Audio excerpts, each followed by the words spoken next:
শুভ দুপুর বন্ধুরা, আজ হলো সানডে, ঘড়ির কাঁটা 1:30টার ঘরে। আপনাদের অনেকেরই মনে হতে পারে যে মামুন সানডের দিন এত বেলা করে ভিডিও স্টার্ট করলো, তাহলে রান্না বান্না কখন করবে, খাওয়া দাওয়াই বা কখন করবে।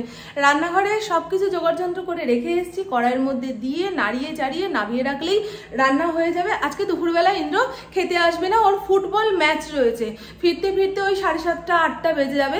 আর আজকে সকাল থেকে কি ঘুমিয়ে ঘুমিয়ে কাটিয়েছি? একদমই না, সকালের কাজকর্ম সারতে অনেকটা দেরি হয়ে গেল, কারণ ওগুলোতে হাত দিয়েছি দেরি করে। ইন্দ্রর সঙ্গে বসে টেনশন করছিলাম। আমাদের ইন্দ্র এমন একটা মানুষ যার ব্যবসার টেনশন বলুন কিংবা বাইরের যে কোনো টেনশন, সেটা বাইরে রেখে ঘরে আসে। তবে যেদিন খেলা থাকে তার আগের দিন রাত্রির থেকে এত টেনশন করবে আর বারবার আমার কানের সামনে বলবে, মামুন কালকের ম্যাচটা জিতে যাবো তো। মানে ওর কাছে যে কোনো ম্যাচ হচ্ছে ভাইটাল ম্যাচ, জিতে গেলে মানে বিশাল একটা কিছু হয়ে যাবে। আগে গ্যাস লাইটারটা নিয়ে আসি, সেই সকালে চার্জে বসিয়েছিলাম। এই লাইটারটা না আমি অ্যামাজন থেকে কিনেছি, এত ভালো 800 টাকা দাম নিয়েছিল। কোনো গ্যাস ভরতে হয় না, কিচ্ছু না, শুধু চার্জ দিলেই হয়ে যাবে। চলুন জয় গুরু বলে আজকের রান্নাবান্না চাপিয়ে দিলাম। আর আজকে সানডে স্পেশাল মেনুতে কি রয়েছে সেটা তো বললামই না। গিলা মেটের তরকারি করব। এখানে গিলা কেটে ধুয়ে পরিষ্কার করে রেখে দিয়েছি, পেঁয়াজও কেটে নিয়েছি, মশলা বেটে নিয়েছি, দেখেছেন সব কিছু জোগাড় করে রেখেছি। আর এখানে আলুও নিয়ে নিয়েছি। গিলা মেটের তরকারিতে অল্প একটুখানি আলু না দিলে ভালো লাগবে না, কারণ অন্য তরকারি তো থাকবে না। আর ফড়িংয়ের জন্য 2 টুকরো মেটে সেদ্ধ করে নেব, দুপুরবেলায় ও মেটে সেদ্ধ দিয়ে ভাত খাবে। চলুন। হ্যাঁ, পুপু ওপরের ঘরে পাখা চালিয়ে পড়তে বসেছে। এই দেবতা ওপরের ঘরে এখন যাবে না, রোদ্দুরের মধ্যে মুখ বাড়িয়ে বসে রয়েছে, লালিফুলিকে দেখছে। আর দেখুন আমাদের নাইটিওয়ালা দিদির থেকে 3খানা হাত কাটা নাইটি নিয়েছি। হাতাওয়ালা নাইটি ওনার কাছে ছিল না, তাই ভাবলাম গরম যখন পড়েছে 2টো হাত কাটা নাইটি নিয়েই নি। আমি খুব বেশি হাতা কাটা নাইটি পরি না, কারণ এই জায়গাটা না বেলুনের মতন ফুলে থাকে আমার মনে হয়। হাতাওয়ালা নাইটি খুঁজেছিলাম, পেলাম না, কিন্তু যা গরম পড়েছে একটুখানি পাতলা পাতলা নাইটি না হলে না পরতে পারছি না। আর এত ঘেমে যাচ্ছি সারাদিনে অন্তত 3-4টে নাইটি পাল্টাতে হচ্ছে। এই আলু পুড়ে যাচ্ছে গো, তাড়াতাড়ি চলো গো, পুড়েছে বুঝেছেন। এই জন্য না রান্না বান্না বসিয়ে দিয়ে আমি কোনো জায়গায় 2 মিনিটের জন্য যাই না। তেরিগা এক পাশ পুরো লালচে থেকে কালচে হয়ে গেল, সে যাই হোক, খেতে ভালোই হবে। আর এখানে বললাম অনেকটা গিলা মেটে রয়েছে।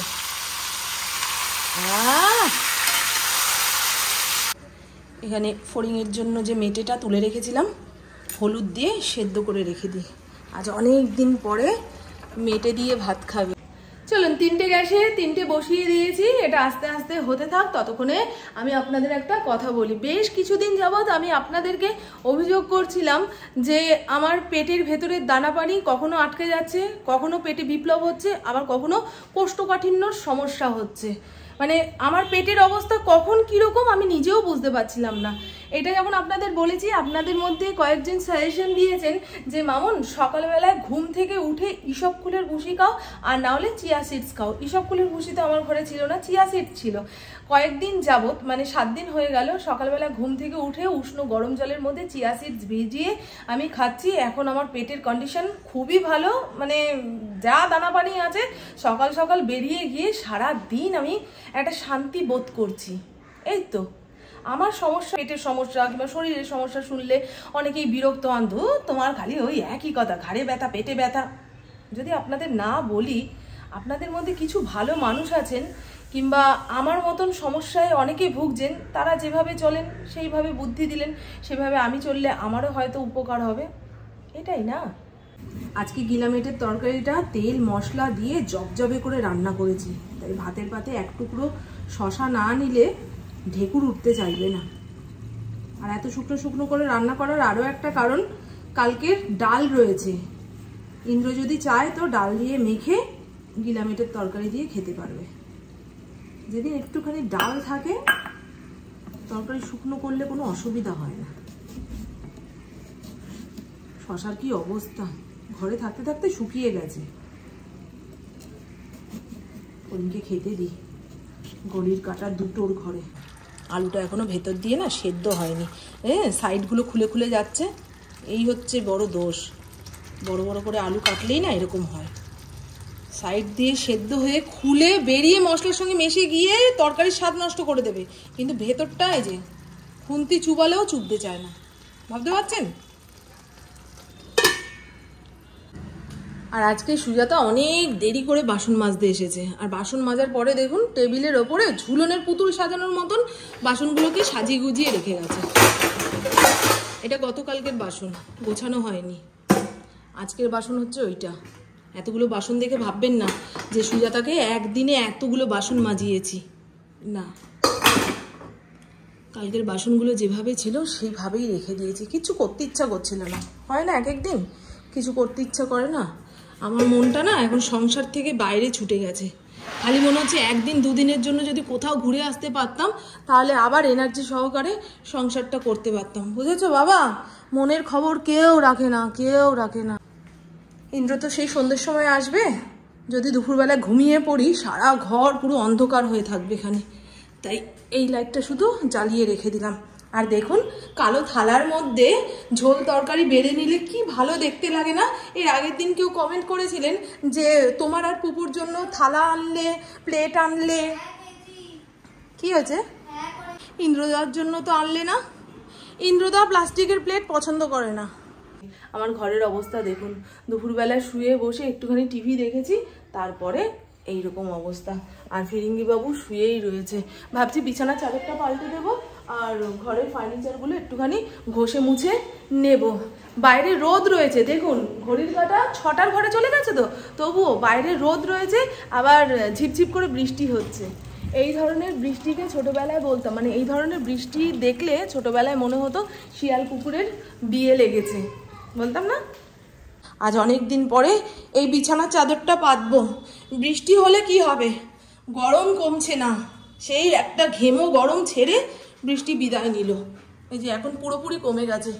দেখি ঘরের কাজকর্ম সেরে নিয়ে যদি পারি তো ছাদে যাব। ছাদে না বেশ ঠান্ডা ঠান্ডা হাওয়া দেয় জানেন, আর আমার গাছগুলোও আপনাদের দেখাবো।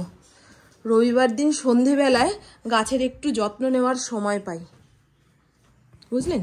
নাহলে তো অন্যান্য দিন জিমে চলে যাই, কিংবা ইন্দ্র থাকে ওদের সঙ্গে চা খাই, এই করে বেশিক্ষণ আর ছাদে থাকা হয় না। ওই জল ঠল দিয়ে দৌড়ে দৌড়ে নিচে চলে আসি। অবস্থা দেখতে পাচ্ছেন? এই জায়গাটাও পরিষ্কার করব, এই বাচ্চাটাকেও পরিষ্কার করব। আমার না প্রচন্ড ঠান্ডা লেগেছে, নাক আর গলার এই জায়গাটা জ্বলে জ্বলে উঠছে, মানে কথা বলতে পারছি না, বারবার মনে হচ্ছে জল খেয়ে জায়গাটা ভিজিয়ে রাখি। সে যাই হোক, আপনাদের মধ্যে কেউ কেউ জিজ্ঞাসা করছিলেন যে মামন তুমি তো শুক্রবার শনিবার আগে ভিডিও বানাতে না, এখন কি বৃহস্পতিবারেও ভিডিও বানাচ্ছ না? এই কিছুদিন যাবত যে পচা গরম ছেড়েছে, আমার ভেতরটা পুরো অস্থির অস্থির হয়ে যাচ্ছে। ক্যামেরা অন করে কি কথা বলবো, কি কাজ করব, কি কাজ দেখাবো, আমার মাথা কাজ করছে না, এতটাই গরম লাগছে।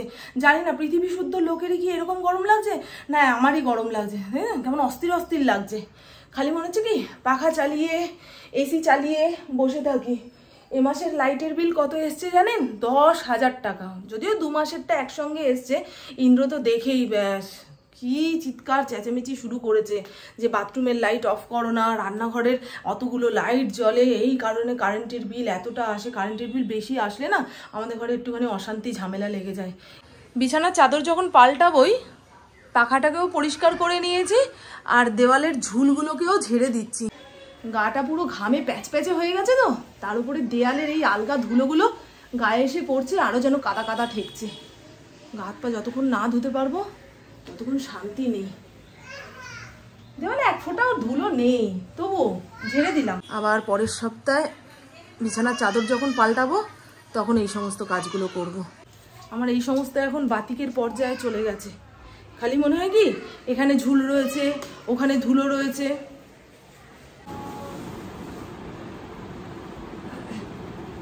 সরো সরো সরো সরো, অত সময় দিতে পারবো না, প্রচন্ড গরম লাগছে বাবা। গায়ের গরম মাথায় উঠে গেলে না চিৎকার চেঁচামেচি শুরু করে দেবো। আশেপাশে বাড়ির লোক ভাববে কি হলো রে বাবা ভদ্রমহিলার, একা একাই চেঁচাচ্ছে কেন। প্রচণ্ড গরম লাগছে জানেন। আর ঘরের এই সমস্ত কাজগুলো যেহেতু পাখা চালিয়ে করা যায় না, তাই আরো কষ্টের এগুলো।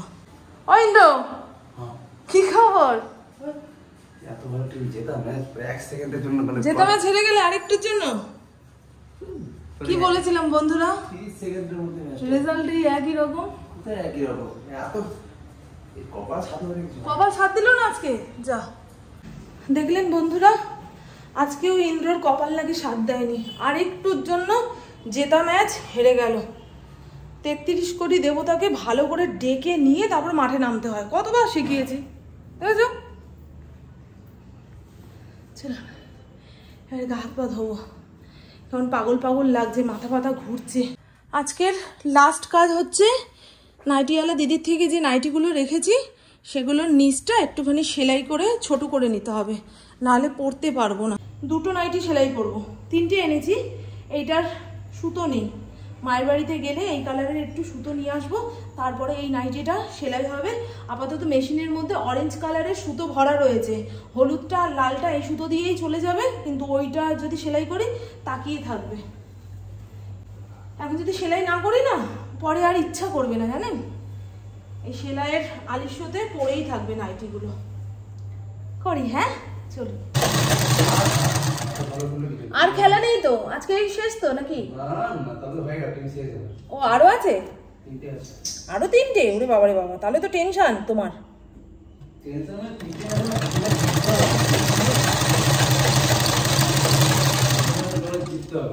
3টের মধ্যে 2টো জিততেই হবে, তাহলে নেমে যাবে। বাহ।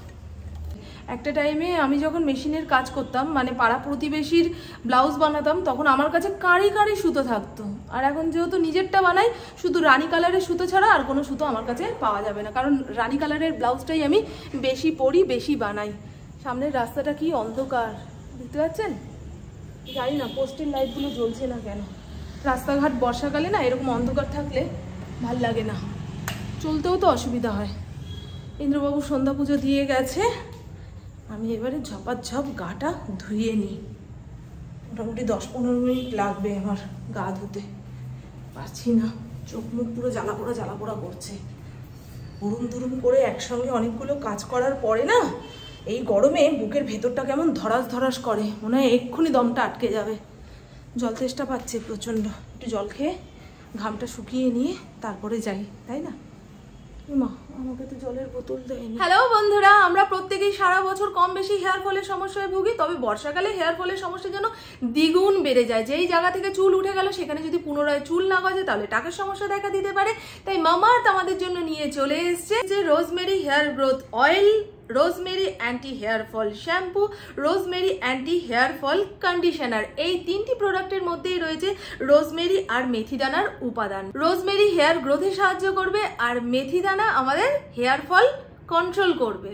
আর আমার মতন অনেকেই আছে যারা মাথায় একেবারেই তেল মাখতে পছন্দ করে না, মাথা চিটচিট করবে সেই ভয়ে। তবে মামাআর্থের রোজমেরি হেয়ার গ্রোথ অয়েলটা এতটাই লাইট ওয়েট, মাথায় দিলে বোঝাই যায় না যে মাথায় আমি কোনো তেল মেখেছি কি না মেখেছি। আর সবচেয়ে বড় কথা, এরকম একটা সাধারণ ছিপির সঙ্গে কোম্ব অ্যাপ্লিকেটর এসছে, যেটা দিয়ে তেলটা আমরা চুলের গোড়ায় গোড়ায় পৌঁছে দিতে পারবো। মামাআর্থের যে কোনো প্রোডাক্ট ন্যাচারাল ইনগ্রিডিয়েন্টস দিয়ে তৈরি, কোনো রকম হার্মফুল কেমিক্যাল নেই বলে যে কোনো ত্বক এবং চুলের পক্ষেই উপযোগী। মামাআর্থ হলো একটি ভারতীয় ব্র্যান্ড। মামাআর্থের প্রোডাক্ট পারচেস করতে হলে মামাআর্থের ওয়েবসাইট তো রইলই, তাছাড়া পেয়ে যাবেন নাইকা, ফ্লিপকার্ট, অ্যামাজন, পার্পেল.com-এ। এছাড়াও অফলাইনেও পারচেস করতে পারেন। মামাআর্থের নিজস্ব অফিসিয়াল অ্যাপ রয়েছে, সেখানে চলে গেলে মামাআর্থের প্রত্যেকটা প্রোডাক্ট সম্বন্ধে জানতে পারবেন, দেখতে পারবেন এবং সেখান থেকে প্রোডাক্ট পারচেস করলে পেয়ে যাবেন বিগ ডিসকাউন্ট। এছাড়াও মামাআর্থ আমাদের প্রতিশ্রুতি দিয়েছে আমাদের প্রত্যেকটা অর্ডারের সঙ্গে লিঙ্ক করে তারা এক একটি গাছ রোপণ করবে। মামাআর্থের প্রোডাক্ট পারচেস করতে হলে আমার স্ক্রিনে দেওয়া কুপন কোডটা যদি ব্যবহার করেন তাহলে পেয়ে যাবেন 20% ডিসকাউন্ট। মামাআর্থের ব্র্যান্ড হলো প্লাস্টিক পজিটিভ, এরা যতটা প্লাস্টিক ব্যবহার করে তার থেকে বেশি প্লাস্টিক রিসাইকেল করে। আর সবশেষে বলি, মামাআর্থের রোজমেরি হেয়ার গ্রোথ অয়েল, মামাআর্থের rosemary anti hair fall shampoo, rosemary anti hair fall conditioner যদি চুলে ইউজ করেন তাহলে আপনার চুল হয়ে উঠবে 94% স্ট্রং। সবার আগে বলি, গা হাত পা ধুয়ে ভেবেছিলাম 1 কাপ গ্রিন টি নিয়ে টিভির সামনে বসবো, কিন্তু না, এত গরম জিনিসে আর চুমুক দিতে পারবো না, আমার এমনি গরম লেগে গেছে। আর দুপুরবেলা সব রান্নাবান্না করে রেখে দিয়েছিলাম, রাতে কিছুই করতে হবে না, মায়ের বাড়ি গেলে চলতো, কিন্তু ফেরার পথে অসুবিধা হয়ে যাবে, ইন্দ্র আর আমাকে নিয়ে ফিরতে পারবে না। শুনুন, না এরপরে আমার কাজবাজ বলতে আর কিছুই নেই। ইন্দ্র আসবে, পুপু আসবে, ওদের খেতে দেবো, ফড়িংকেও ভাত মেখে দেবো, খেয়ে নেবে। আর একটু বাসনপত্রগুলো গোছানো হলো না, গুছিয়ে রাখলেই আজকের মতো কাজ শেষ। আবার কাল থেকে নতুন একটা দিন শুরু হবে। এই তো এইভাবেই দিন আসছে, দিন চলে যাচ্ছে, কিন্তু পরিবর্তন কিছুই হচ্ছে না জীবনে। তাহলে চলুন বন্ধুরা, আমার বউগো আজকের মতন এইটুকুই। আপনারা সবাই খুব খুব খুব ভালো থাকবেন, নিজের শরীরে খেয়াল রাখবেন, সুস্থ থাকবেন, আর অল টাইম স্মাইল করতে হবে। টাটা, খুব ভালো থাকবেন। শরীরটা পুরো ক্লান্ত লাগছে, আমি নিজের পায়ে না সোজা হয়ে দাঁড়াতে পারছি না, ঠকঠক করে কাঁপছে যেন পাটা। ওই জন্য আরও গ্লুকন্ডির জলটা বানিয়ে আনলাম, যদি কোনো এনার্জি পাই। বাবা, গরম জিনিসে আর চুমুক দেওয়াই যাবে না, ভালো লাগছে না, বুঝলি না, গলাটা শুকিয়ে শুকিয়ে আসছে। চলুন, এতক্ষণ বেঘরে ঘুমাচ্ছিল, আপনাদের সঙ্গে কথা বললাম, মাথাটা তুলে দেখলো। ঘুমের টাইমে মা কেন কথা বলে আমায় ডিস্টার্ব করছে। তো বালিশ কোথায়? এই যে, এই হলো আমাদের ফিরিঙ্গিদার বালিশ, এই হলো আমার। আমি এই সাইডে ঘুমাবো, ফড়িং মাঝখানে ঘুমাবে। সারা রাত কিন্তু ও বিছানাতেই ঘুমায়, এক মুহূর্তের জন্য নিচে নামবে না। একমাত্র টয়লেট পেলে আমাকে ডাকবে, বাইরে নিয়ে গিয়ে টয়লেট করিয়ে আনবো, আবার জায়গা মতো শুয়ে পড়বে। বালিশে মাথা না পড়লে ওনার ঘুম হয় না। তাহলে ভাবতে পারছেন? দেখুন তাহলে। কি মা ঘুমের ডিস্টার্ব হয়ে গেছে? যাও ঘুমিয়ে পড়ো, আমিও শোবো, চলো। ও মা কি হয়েছে? আদর দিতে হবে, আদর দিয়ে বাদর বানিয়ে দিতে হবে। হ্যাঁ, গাছে উঠে লেজ নাড়াবে, হ্যাঁ, এরকম ইচ্ছা হয়েছে। ও মা ছন্তা মা, আমার ঘন্টি বুড়ি, যাও শুয়ে পড়ো, শো। বিছানা ছাড়া তো তুমি নিচে কখনো শো না।